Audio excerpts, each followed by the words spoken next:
Three things that are often overlooked by condo buyers in the City of Toronto: the pet provisions, what's allowed, what's not allowed, the elevator situation, and parking for your visitors. We're going to tackle those coming up. Hi, it's Jackie Othen here with the Othen Group, and this is Real Estate Real Talk. If you want to subscribe to our channel below, you want to click the subscribe button, and you can also hit the bell for updates on when we post. If you're looking for daily updates for real estate in Toronto, you want to hop onto the Othen Group and follow our channel on Instagram for daily updates.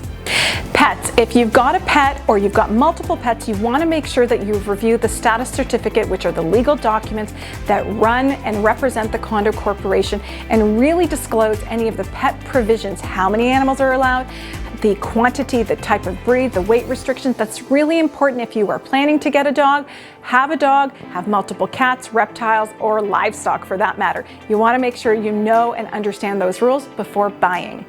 Conversely, if you are not a dog person, that's okay, but you want to make sure before you buy that condo if there are really big dogs permitted in that building, because if it makes you nervous being in an elevator with two really big dogs, then you want to understand what type of animals and weight restrictions are in place. You don't want to buy a place and every morning having anxiety going up and down the elevators to and from your workplace or wherever you're going for that day. So really get an understanding of what those are, and also come and see what the happenings are in the morning or in the evening as people take their animals out for walks. That'll give you a better sense of who's there, what size animals, how many animals are in the building.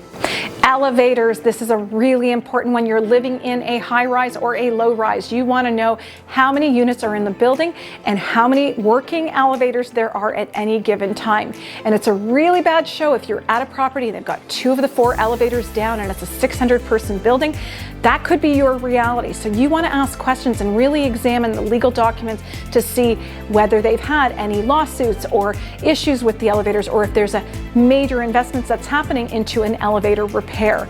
You want to have more elevators. You want to make sure that they all go to the high floors or low floors. Buildings that I really love have lots of elevators and they're actually split by floor. So the low floors have a couple elevators and the high floors have a couple elevators. So there's not always a jam and you're not riding the elevator up to your floor after a long and busy day at work and literally stopping at every single floor to get to yours. Visitor parking, there's just not nearly enough of it in the entire city. So if you're buying a place, you want to make sure that you ask the question. Not every building in the city has visitor parking, that is true, and some of them have very, very few spots, less than 5 or 6.